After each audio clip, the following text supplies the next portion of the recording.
everybody, welcome back to Moonlight Mysteries. This is episode 3 of all things mysterious, supernatural, and fantastical. I am your host, Jackie Mage, and today we're going to be talking about Selkies. Selkies are mythical creatures that can shapeshift between human and seal form by putting on or removing their seal skin. The word Selkie derives from the Scot word for seal, which is also spelt like this. Sometimes Selkies are referred to as Selkie folk or seal folk, and they mainly derive from the northern islands of Scotland, where they're known for coming ashore and shedding their seal skin to become humans. I apologize in advance for my pronunciation of some of these words because I'm American and I don't know how to say Scottish things very well. That being said, tales of Selkies are prominently found in the Outer Hebrides, Orkney, and Shetland, though they are not restricted to Scotland. Selkies also appear in the folklore of Ireland, Iceland, the Faroe Islands, and seal tales are also present in the folklore of the Inuit, as well as the Chinook people of the west coast of America, where the Columbia River meets the sea. Selkies are known to have a dual nature, sometimes being very friendly to people, but sometimes being very dangerous and vengeful. Most stories having to do with Selkies involve romance and sometimes even children produced from Selkie and human interactions. A lot of folklore we talk about on this channel has to do with creatures or fae who are very dangerous to people, but it's sort of the opposite in terms of Selkies. Most Selkie stories have to do with Selkie women being trapped into a marriage by a human man. If a human man comes into possession of one of these seal skins that belongs to a Selkie, he can theoretically control the Selkie by keeping it ashore for as long as he wants.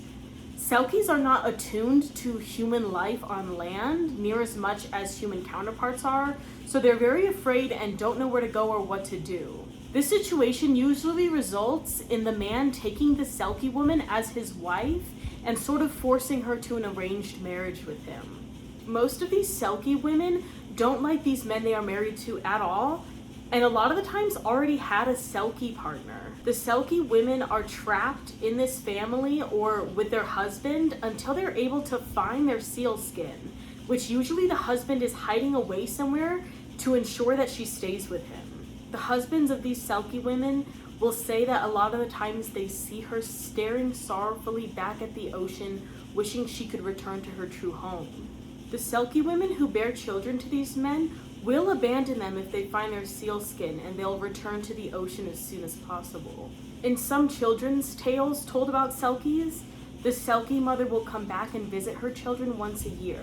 But in the original folklore, once she returns to the ocean, she never comes back to see any of them ever again. In one story, some children reported that they never saw their mother in human form again, but they would occasionally see a specific seal come up to them and greet them when they were at the beach, and some believe that this was their mom. In Orkney lore, the Selkie is said to denote the various seals of greater size than the gray seal. Only these large seals are credited with the ability to shapeshift into humans and are called Selkie folk. The type of large seals that might have been seen on the islands include the Greenland seal, also known as the harp seal, and the crested seal, also known as the hooded seal. Something similar is stated in Shetland tradition, where the Selkies are said to take the form of larger seals. Male Selkies are said to be very handsome in their human form and very seductive to human women. They typically seek women who are dissatisfied with their lives or waiting for their husbands to return home from sea. The number 7 is commonly used when talking about Selkies.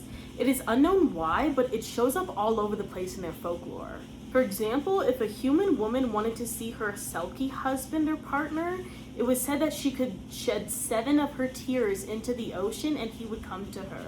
Children born between man and sea folk seem to have distinct features from other human children. In Shetland, a lot of the children seem to have webbed fingers if they had a parent who was from the sea. They said that this webbing between the fingers and toes was kind of hard and shell-like, not very soft, and was intermittently clipped away almost like human fingernails, and that it would grow back very ragged when it came back. Again, with the number 7, it is said that male Selkies could visit their human loved ones every 7th springtide of the year. In other stories, the Selkie males could only come on land every 7 years to visit their people. It's said that this can only happen to Selkies because their souls are condemned. Some think that Selkies are the souls of people who committed wrongdoings or sinful actions, or even fallen angels. It seems like a lot of creatures in folklore are seen as some sort of fallen angel. Sometimes they were seen as people who had drowned spirits of people who were still in mourning or sorrowful over the way that their life ended. In the Scottish Isles, it was only during hard times where people were allowed to kill seals, because it seemed that anytime anyone killed a seal, misfortune would fall upon them. Ernest Marwick recounts the tale of crofters who brought their sheep to graze upon a small group of homes within the Orkney Islands. During the summer, a man placed 7 sheep on the largest home. While on his way home from grazing sheep, the man killed a seal. That night, all the man's sheep disappeared. However, the other crofters who had not killed a seal did not lose their sheep. Another tale was recorded by John Guomanson. According to him, these seal folk were called Marmenlar, mermen and mermaids. His tale is of a man who comes across the dancing and celebrating of elves within a cave by the ocean. The cave is lined with the Selkies of the dancing elves. As soon as the elves take notice of him, they rush to don their skins and dive back into the ocean. However, the man is able to steal the smallest of the skins, sliding it underneath his clothes. The owner of the skin tries to retrieve her skin from the man, but he quickly takes hold of the young elf and takes her to his home to be his wife. The man and the elf are together for 2 years, producing 2 children, a boy and a girl, but the elf harbors no love for the man. During this time, the former elf woman's elf husband swims along the shore by the couple's home. One day, the elf woman finds her skin and runs away, never to be seen again. In the folklore of Orkney and Shetland, Ernest Marwick cites a tale of a woman who gives birth to a son with a seal's face after falling in love with a Selkie man. A dream later reveals the location of silver for the woman to find after giving birth to her son. Sort of like this woman was praised for falling in love with a Selkie man. A group of Selkie descendants, also mentioned by Marwick, were said to have greenish-white skin which cracked in certain places upon the body, and these cracks exuded a fishy odor. Before the advent of modern medicine, a lot of abnormalities or deformities in people were blamed on the fairies. The Macodrum clan of the Outer Hebrides became known as the Macodrums of the Seals, as they claimed to be descended from a union between a fisherman and a Selkie. This was an explanation for a hereditary growth of the skin between their fingers that made their hands resemble flippers. Scottish folklorist David McRitchie believed that early settlers in Scotland probably encountered and even married Finnish and Sami women who were misidentified as Selkies because of their sealskin kayaks and clothing. The Inuit people used clothes and kayaks that were both made from animal skin. Once the skins would lose buoyancy, they would have to strip off their clothes and any other seal items and put them on the ground next to them to dry. In their nakedness upon the rocks with the sealskins next to them, it would believe that Scottish people thought that they were transforming into seals. Another belief is that shipwrecked Spaniards were actually misidentified as Selkies by people in the north because they looked different. It was said that their black hair resembled seals, and they automatically made this connection, thinking that these shipwrecked Spanish men and women were actually just seal people. The Sea King and Queen once lived happily with their many beautiful children. The children would spend all day frolicking amongst the coral gardens and lush meadows of the seabed, and their lives were full of singing and laughter. One fateful day, the Sea Queen fell ill. Nothing her king or the other sea folk could do would save her, and only weeks later she died. The Sea King and his children were bereft. The children missed their mother's comforting arms and her gentle voice singing them to sleep at night. No longer could singing or laughter be heard in the coral caves and gardens. Despite his sorrow, the king felt it was his duty to remarry and provide the children with a new mother. The Sea Witch, an ugly individual, due to many years of bitter jealousy of others, quite fancied the opportunity to become queen and rule over those who had caused her such strife. She took advantage of the situation and convinced the Sea King to marry her. However, her jealousy over others continued, and she now targeted her ill feelings at the sea children, who despite their sorrow were still more beautiful than the queen could ever be, for they were graceful and kind of heart. The sea witch cast a spell on the king's children, turning them into seals, cursing them to never again be able to live in the kingdom, but to swim as seals forever more in the ocean, apart from the one day a year that they could shed their skin and take their true form on land. The king, in his fury, banished the sea witch to a cave in the darkest depths of the ocean, but no one could reverse the magic that had been done. And so the seals swim, and can often be found frolicking and singing near the coast amongst the shallows, as was the nature of the sea children. One day, many years later, a tired young fisherman was heading home along the coastal path to his 2 young children. He was recently widowed and was struggling to bring up his children alone. The fisherman had to go to sea to try and earn money to keep his family, and had no choice but to leave the children at home alone when he did so. While rounding the headland, he happened upon a sealskin discarded on the rocks.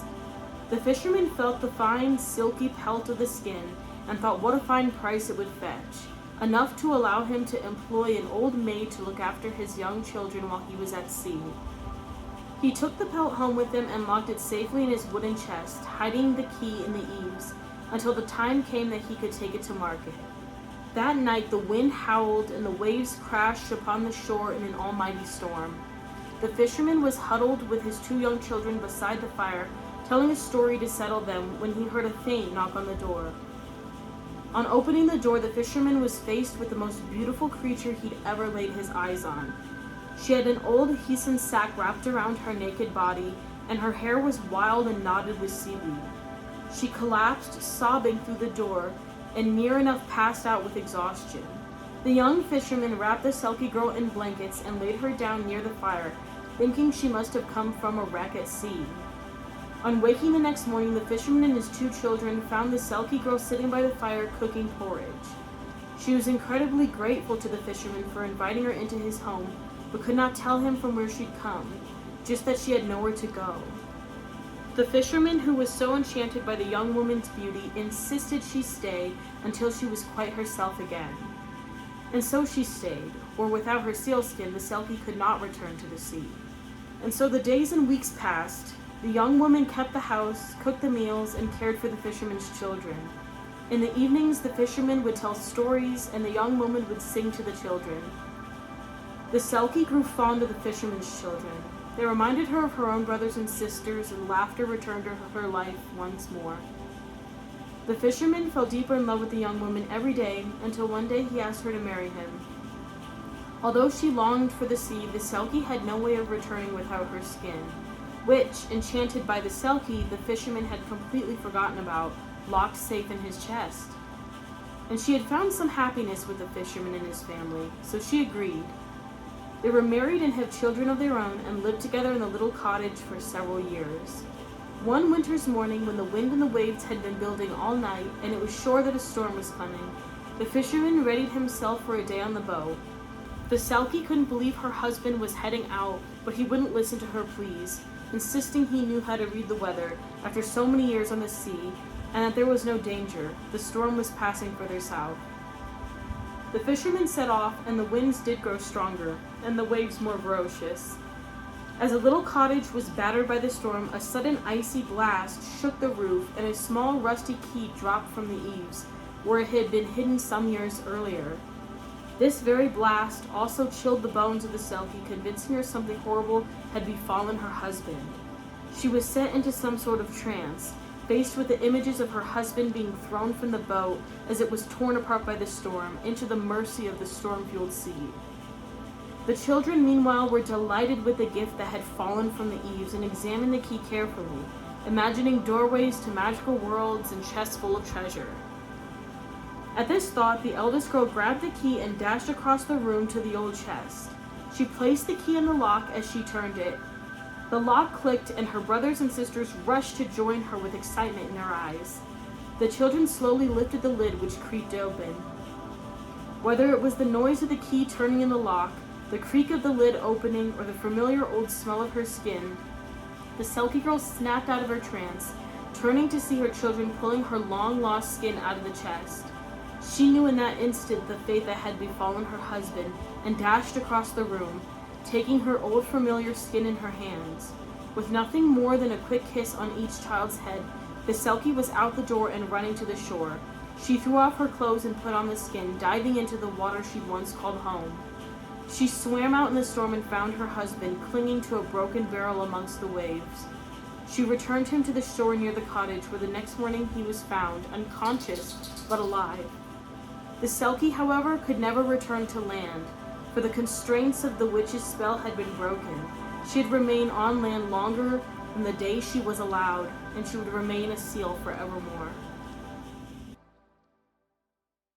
The fate of the female Selkies mirrors that of the culture of the women that created them. They leave their own environment of the sea to live in an alien setting under the control and domination of a husband. Only when she finds her own form again can the female Selkie be free. In this, they are unusual, as otherworldly females tend to be more of the deceptive and predatory kind, rather than the gentle victims the Selkie women appear to be. The males are far freer and can roam through the sea and on land as they please. They seem to be really well-mannered and have a lot of genuine affection for their families, both in the sea and on land. An important aspect of shape-shifting is whether it's controlled, uncontrollable due to genetics, or imposed as a punishment or a form of domination. Some shapeshifters are able to change form only if they have some totemic item, usually an article of clothing. This is the case with the Selkie, which requires its seal skin to affect its magical metamorphosis. Other mythological creatures similar to Selkies include mermen and mermaids, holdras, sirens, and undines. I hope you guys enjoyed this episode of Moonlight Mysteries. If you guys have any stories or experiences with Selkie-like creatures or anything of the sort, please comment down below. I would love to hear your stories and may tell them in a future video. If you like this channel, don't forget to like, subscribe, turn that notification bell on, and of course, come back and see more episodes. I do post 2 times per week with new stories on mythological creatures and just genuinely mysterious, supernatural, and fantastical things. See you guys next time. Bye!